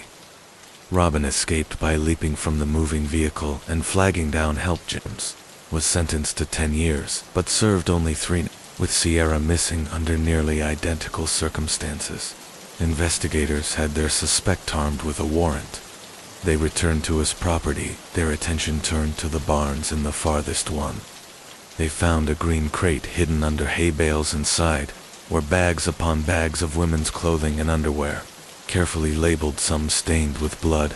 As James started to sweat, he insisted the heat inside the barn was unbearable and urged everyone to step outside. Officers ignored him on closer inspection. They found bloodstains on the walls nearby, lay handcuffs, zip ties, duct tape, rope, weapons, and masks. More would later be discovered inside his truck. Hidden cameras dotted the barn. A blood-stained mattress lay on the floor against one wall.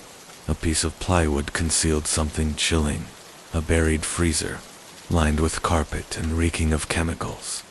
Blood stained its interior. This wasn't just a barn, it was a torture chamber. Confronted with the evidence, James scrambled for excuses. First, he claimed the items belonged to an ex-girlfriend. Then, bizarrely, he said he was setting up a production company to film adult movies, that the barn was nothing more than a set. But the officers weren't buying it. In disbelief, James blurted out, "I've been around the block. Would I leave any evidence whatsoever to be found?" But there was no talking his way out of what detectives had uncovered. His excuses weren't going to hold up. Not in the barn, not in court, not anywhere. He was immediately placed in handcuffs. They finally had probable cause. James Worley was under arrest for the abduction of Sierra inside his house. Investigators found a chilling letter he had once written to a court-appointed therapist in it. James admitted he had learned a lesson from each abduction he committed, and that the next victim would be buried just days after the search began. That grim promise came true. A few miles from James's home, a drone search spotted a suspicious mound of dirt in a cornfield. It looked like a freshly dug grave. Cadaver dogs reacted immediately. Investigators already knew what they were about to find. The search for Sierra Jogan had come to a heartbreaking end. She had been buried in a shallow grave, her body hogged, wrists in handcuffs, ankles bound with rope and tied back to her hands. She was wearing a diaper. The autopsy revealed she had died of asphyxiation, choking over several agonizing minutes on a plastic gag forced so violently into her mouth that it broke one of her teeth. There was no evidence of sexual assault, but the brutality, the indignity, and the sheer cruelty of her final moments left even hardened investigators shaken. Many had to pause to compose themselves when the call came to Sierra's family that night. Silence filled the room. Sheila later described it as a deep, dark, quiet hole of despair. No one moved, no one spoke, nothing needed to be said. Authorities confirmed the discovery. 20-year-old Sierra Joggin went missing Tuesday night during a bike ride on Friday evening. We located a body in an area around County Road 7, while identification will be made through DNA or fingerprints. We strongly believe this is Sierra's. Search teams swept the fields, ponds and barns tied to the only suspect, 57-year-old James Worley, who was thankfully already in custody. The forensic evidence left little doubt. Phone records placed him at the scene when Sierra vanished. His barn contained Sierra's DNA, along with rope, duct tape, and the blood-stained mattress, the motorcycle helmet, and other items tied him directly to her. His internet history was damning. Searches for hitchhiker, helpless, gag, rape, and hogtied. Worley was charged with 19 counts, including murder, abduction, tampering with evidence, and abuse of a corpse. He pleaded not guilty to every charge. Prosecutors laid out their theory using his phone data. They placed him near Sierra and Josh that night when the two split up. They believe James followed Sierra, struck her with his helmet, and dragged her into the cornfield, likely threatening her with the screwdriver, just as he had done to Robin Gardner years earlier after tying her up. He phoned his brother for a ride home. Claiming bike trouble once back, he retrieved his van, returned alone, and abducted Sierra, taking her back to his barn. What followed, investigators said, was too horrific to imagine from the start. Sierra's family and prosecutors sought the death penalty. The defense, meanwhile, clung to one detail: an unknown DNA trace found under Sierra's fingernails. They argued it could suggest someone else was involved, and if so, perhaps James wasn't a killer but merely an accomplice. But investigators dismissed it, saying such DNA could come from almost any incidental contact. The case against him was overwhelming. The prosecution called numerous witnesses, including Sierra's loved ones and Robin Gardner, the woman who had narrowly survived his 1990 attack. Her testimony was harrowing. "Get in the truck, or I'm going to kill you." Robin described how James threatened her, handcuffed her, and dragged her into his vehicle before she escaped. Jurors were shown blood-stained evidence collected from the cornfield, including Sierra's sock and her bike. Photos of her grave moved even seasoned investigators to tears. The defense, in contrast, called only two witnesses. One was a longtime friend who claimed James had been planning to start a porn studio, insisting the barn was nothing more than a film set. They painted him as a mentally damaged man, bringing up allegations of incest with his mother. Claims prosecutors dismissed as unproven and irrelevant. James's own sister testified, saying she believed he was linked to at least 3 other murders and disappearances, including that of 14-year-old Lori Ann Hill in the 1980s, and Claudia Tinsley, who James admitted being with the night she vanished. After just 6 hours of deliberation, the jury reached its decision. The jury, unanimously agree the aggravating circumstances committed by the defendant outweigh the mitigating factors beyond a reasonable doubt. We hereby unanimously find the defendant should be sentenced to death. James Worley was found guilty of murder and 17 of the 19 charges. The jury recommended the death penalty. The defense brought in a criminal psychologist who testified that the attack stemmed from sexual sadism and a fetish disorder, but it did little to sway the outcome. James was later diagnosed with sexual paraphilia disorder during sentencing. He launched into a rambling 40-minute tirade, insisting he had been framed and was not Sierra's killer. At one point, he even made the disturbing remark, "Don't ask me why she wasn't raped. She was a beautiful girl, but she wasn't tanned. I'm glad." The courtroom was stunned. Sierra's family could bear no more and walked out. The judge then delivered his decision. The aggravated murder of Sierra outweighs any and all mitigating factors beyond a reasonable doubt. The court therefore accepts the recommendation of the jury. The court orders that James D. Worley is hereby sentenced to death for the aggravated murder of Sierra Joggin. The execution date is set for June 3, 2019. Before recessing, the judge added, "Mr. Worley, had I thought there was a snowball's chance in hell that you were innocent, you'd be looking at life. Your attorneys did an excellent job, but you should have listened to them before making your statement." Worley quickly filed an appeal, which delayed the execution. His appeal was denied, and he is now scheduled to be executed on May 20th, 2025. Sierra's family later spoke publicly. "These last 4 weeks, hearing the testimony and seeing the evidence, has been gut-wrenching, but our hope was always to find justice for Sierra, for our family, and for this community today. Justice has been served in a wrongful death lawsuit. Sierra's mother Sheila was awarded James's property and $36 million. She admitted she would likely never see the money, but the property mattered. She made it clear it would be demolished. I'm not going to lie.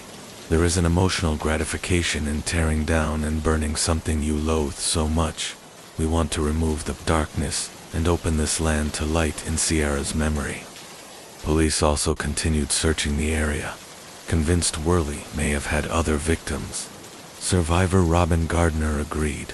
"I don't think somebody like him can go 26 years without doing it again. You don't just do it, suppress it, and then do it again. Not for a person like him." Investigators pointed out that his property was clearly designed to kidnap, confine, and assault multiple women without detection. In December 2018, Sierra's legacy became law. The Ohio Senate unanimously passed Senate Bill 231, known as Sierra's Law. It created a statewide violent offender database, accessible to both police and the public, and gave law enforcement authority to immediately question potential suspects within the first 2448 hours of a disappearance. By 2021, more than 2,000 offenders were registered. Sierra's community continues to honor her memory at Evergreen High School. A memorial tree and plaque stand in her honor. Along with a scholarship in her name, her family launched Justice for Sierra, a nonprofit providing self-defense training and public safety education. Her boyfriend Josh founded Keeping Our Girls Safe, which works with schools and first responders. Every year, her hometown gathers for the Jogging 5K race and the Sierra Joggin' Memorial Motorcycle Ride, events that bring hundreds together to remember her. Her family knows the pain will never fade. Sierra's Aunt Tara put it simply, "The pain is excruciating, and the emptiness is unexplainable, but we want him to know this. He has not broken us because we had Sierra's love. We are unbreakable," her mother, Sheila, added. Sierra's life was worth far more than the 20 years she was given. She inspired people she never even met. "I can only imagine the incredible things she would have accomplished if she were still alive, but in her death, I know she's moving mountains." Mia was only about an hour's flight from home, so she often traveled back to see her family, never going too long without visiting. On September 24th, 2021, she was scheduled to fly home for the weekend, but when she didn't send her usual text to confirm she had arrived at the airport or boarded the plane, her family grew uneasy. Mia was always in constant contact, and this silence was unlike hers. The hours passed, and she still hadn't arrived. Worry turned into panic. By around 9:30 p.m. Friday night, her family could no longer rationalize her lack of response and reported her missing, requesting a welfare check. 10:02 p.m. Deputy Samir Polino arrived at Mia's apartment in Arden Villas from the outside. Nothing looked unusual. He waited for her roommate, and once inside, they knocked on Mia's bedroom door. There was no answer. The door was locked from the inside. Peering through the window, Paulino noticed a small bookcase pushed against the door. He forced his way in and discovered a deeply unsettling scene. The room was in disarray. Pillows were stained red, bedding was scattered everywhere, and Mia's luggage packed and ready for her trip was sitting by her desk. The locks Mia's father had installed on her windows for extra security had been broken, and some of her jewelry was damaged. Despite these troubling signs, Paulino didn't immediately escalate the case. He consulted with his supervisor but didn't notify the Criminal Investigations Division. and then left the scene to respond to other calls. Mia's roommate, however, quickly provided investigators with a critical lead. She told them Mia had been receiving unwanted attention from a maintenance worker in the complex, a 27-year-old named Armando Caballero, who had been working there since June. Multiple residents confirmed this, saying Caballero had been persistent, obsessive, and increasingly aggressive toward Mia. He had reportedly asked her out repeatedly, sent her $700 on Cash App simply for being pretty, which she immediately returned, and continued pursuing her despite constant rejections. Mia was growing scared. Other women in the area had similar complaints. One recalled that after she declined to see him, a weight was thrown at her window in the middle of the night, which she believed was his doing. Police investigated, but dropped the case by the time Mia's family arrived at her apartment around 3 a.m. They were pointing out concerning details to Deputy Paulino that he had overlooked, including a yellow box cutter found under her bed and Mia's childhood teddy bear. Something she never traveled without its presence suggested she had never made it to the airport then. Around 4 a.m., Armando himself arrived at Mia's apartment with his roommate, despite not being on duty by 5 a.m. He was still there. Mia's family, already aware of his behavior, were immediately suspicious. Why was he inserting himself into the investigation? When questioned, Armando claimed he only came because a coworker, Tatiana, told him Mia was missing. He denied any involvement and insisted he hadn't seen her that day. His explanation rang hollow to the family, who pressed him directly. "You put yourself right in the middle of this. You brought yourself here because we're concerned you're concerned. Why weren't you concerned hours ago?" His response: "I just found out we didn't think it was serious when detectives pressed him." Armando downplayed the situation. Somebody's missing and you don't think it's serious. Maybe she's hanging out, maybe downtown, maybe her phone's off. I don't know what she did, but the reality was different. Mia was supposed to be on a flight, and she never showed up, despite the red flags. Investigators at the time said they had no real grounds to hold him, and Armando left the complex freely. A deeper look into his past was troubling. Records showed he was a convicted felon, with a 2017 conviction for aggravated assault with a deadly weapon in 2013. He had been arrested for using an improvised explosive device inside a dorm at Warner University, causing property damage and discharging a weapon on school grounds. He had reportedly told others it was meant as a prank, but it was still an alarming sign of his behavior at Mia's apartment.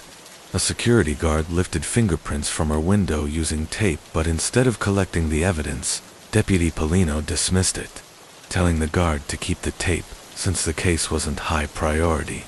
That same guard had also spotted a screwdriver and cell phone case inside Armando's car, but without a warrant, police couldn't search it. Sheriff John Mina later admitted there wasn't enough evidence that night to justify an arrest. It wasn't until another deputy was called by Mia's aunt that the severity of the situation began to sink in. Disturbed by the scene and the details being reported, he immediately notified the Missing Persons Division, and a formal investigation was finally launched by the morning of September 25th, 8:47 a.m. Mia's family, still suspicious of Armando, had begun their own surveillance. Watching him from a car outside his apartment, they saw him walk out carrying a glove, a backpack, and a pink blanket. A blanket they instantly recognized as Mia's. Alarmed, they alerted police when investigators confronted him at his apartment. Armando allowed Mia's family inside under police supervision. They were permitted to look, but nothing could be touched. Authorities had no warrant yet. Hours later, at 3 p.m., Armando left his home. By 4:30 p.m., police confirmed him as a suspect. Finally, more than 24 hours after Mia disappeared, detectives secured a search warrant. That same night, at 9:35 p.m., Armando sent a text message, and then he vanished. This development rattled both investigators and Mia's family. Could he have taken her somewhere? Was she still alive, possibly being held against her will? Or was he now on the run?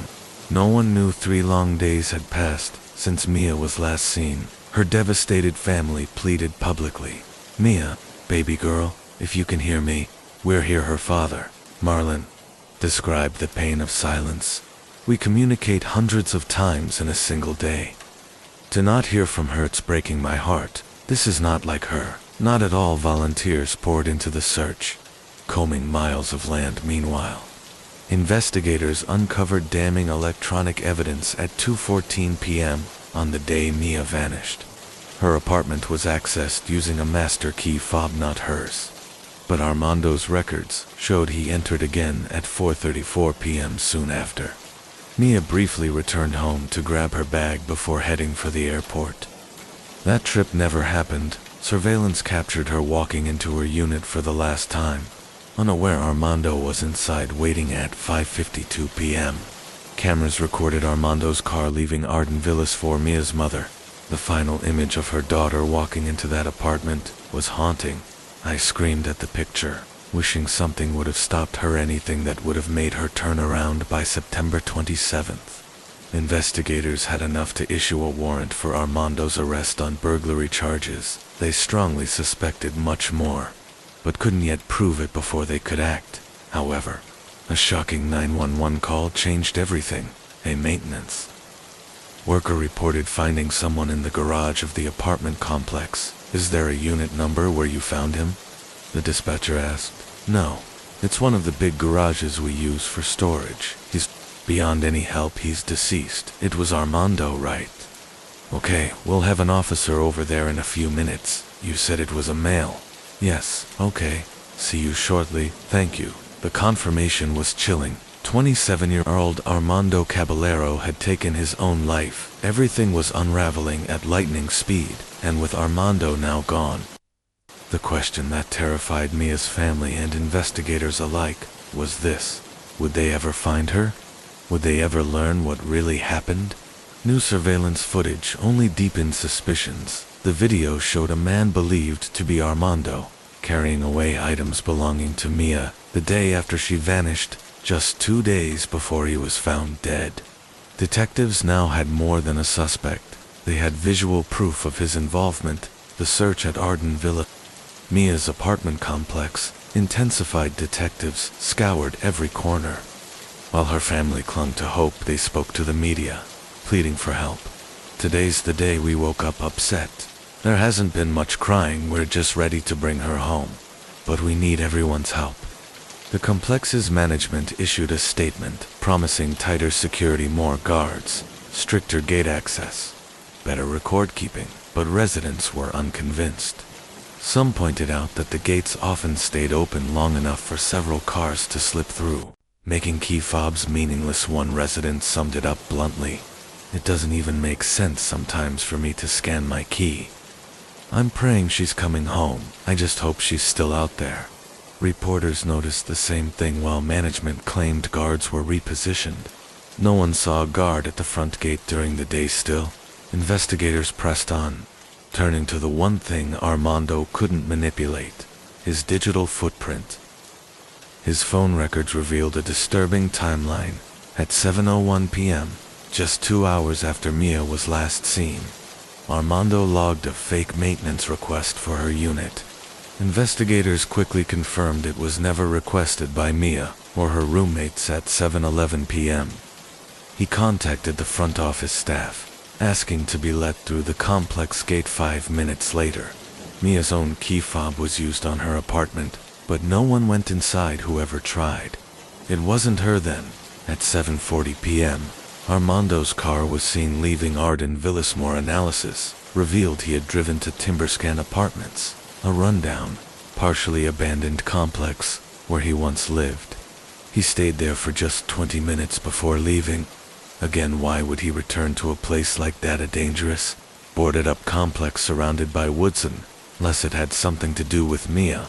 Investigators shifted their search to Timberscan, this time joined by the FBI. Mia's family still clung to hope as long as no body was found. There was a chance, however small, that she was alive. Sheriff John Mina addressed the media, carefully balancing transparency with caution. We believe Armando Caballero is responsible. We don't know all the circumstances. And while we don't currently believe another person was involved, these investigations constantly shift and change, but he was our main focus on Saturday, October 2nd, 2021, after a week of relentless searching. The worst fears were confirmed about 18 miles from Arden Villas, in an overgrown, trashes-strewn section of Timberscan apartments. Searchers discovered a body. It was Mia Marcano.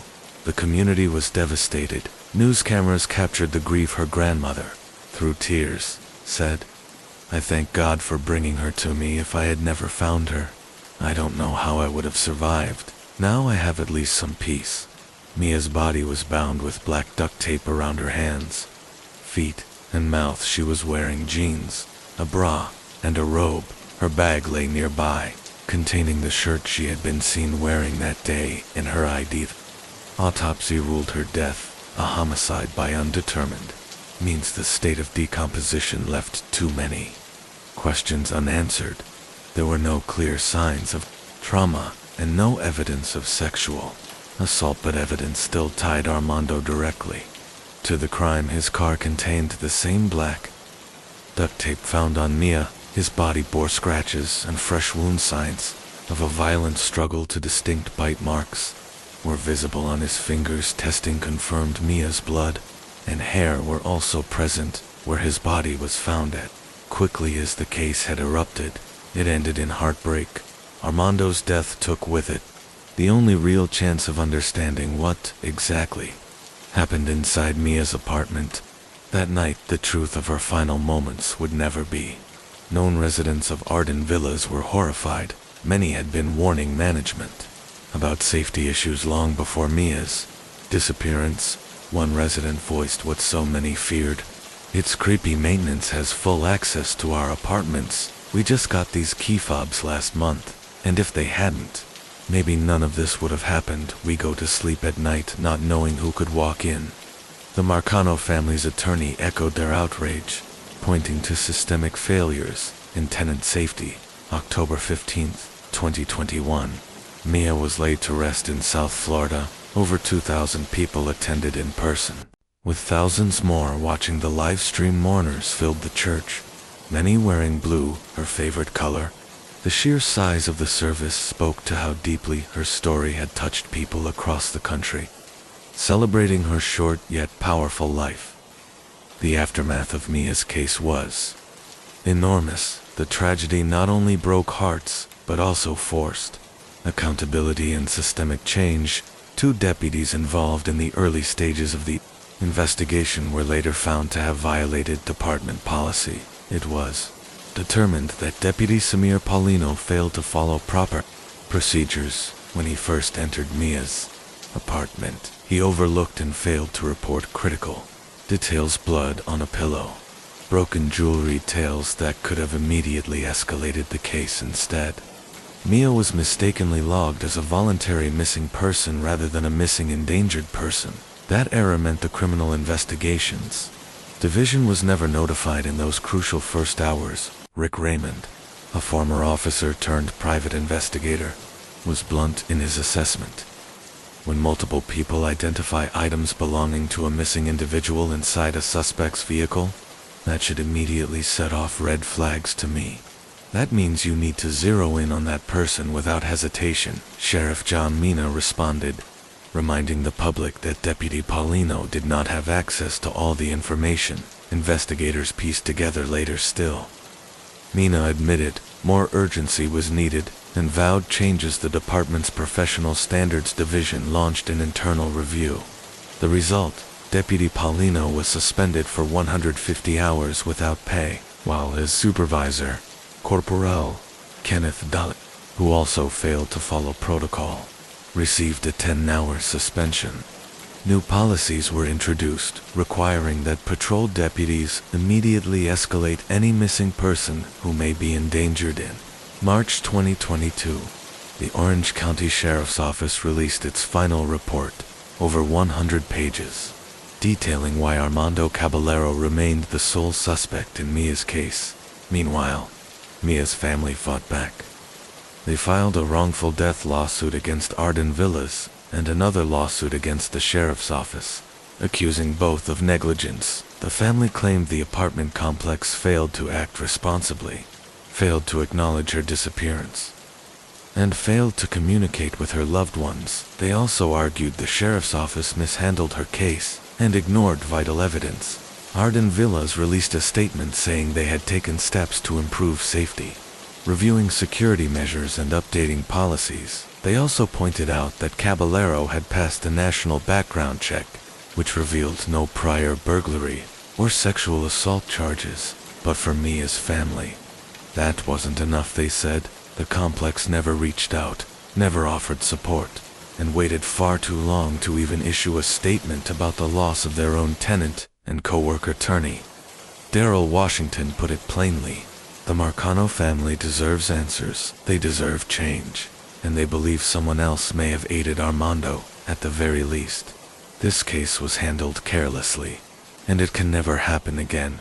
Residents at Arden Villas were equally angry. They wrote open letters, staged protests, and documented years of complaints: poor lighting, broken security, no cameras in the parking lot, and lax maintenance policies for many. Mia's death felt like the tragic outcome of warnings, ignored eventually. The family's lawsuit against Arden Villas was settled on what would have been her 20th birthday. The city of Pembroke Pines honored Mia by presenting her family with a key to the city and declaring her birthday Mia Marcano Day. But her impact didn't stop there. In June 2022, the Mia Marcano Law, Senate Bill 898, was signed in Florida. The law now requires property owners to conduct background checks on employees and prohibits hiring individuals with violent, criminal histories, or those listed as sex offenders or predators. Complexes must also keep strict logs of keys, and maintenance workers must now give 24-hour notice before entering any unit, doubling the previous requirement of 12 hours to honor her. The family also launched the Mia Marcano Foundation (MMF). Its mission: to support and educate families of missing persons, advocate for tenant safety, and protect vulnerable populations. They even created the MMF Safe and Secure Accreditation Program, helping apartment complexes adopt best practices for security and staff training. The foundation also directly assists in searches for other missing people, ensuring Mia's story continues to save lives. Mia's death was as shocking as it was sudden. She had simply booked a flight home on September 24, 2021, a normal plan for a normal visit. Instead, in just hours, her future was stolen. Her Aunt Pia reflected, "You can never take time for granted. Life really is too short." Talking about Mia in the past tense: "It's something I never thought I'd have to do. I always thought I had forever." Her brother shared that nothing in his life will ever feel fully joyful again, no matter how amazing something is. "I can't call my sister. I can't celebrate with her. That emptiness is always there." Her mother Emma spoke with raw pain. "For everyone else, life goes on, but I'm still here, stuck in this puzzle. Will I ever finish it? I don't know. I think about her every day, every hour, every minute. She's everywhere, yet she's gone. I look at her pictures every day, but there will be no more pictures, no new memories. Her photos will fade. She'll be forever 19." And so, Mia's story closes, not with answers, but with echoes, reminders of love, of loss, and of the urgent need to protect others from suffering the same fate. As the rain falls and the night deepens, thank you for joining me here at Crime Whisper. True crime stories remind us of life's fragility, the mysteries we may never solve, and the importance of vigilance even as we search for peace.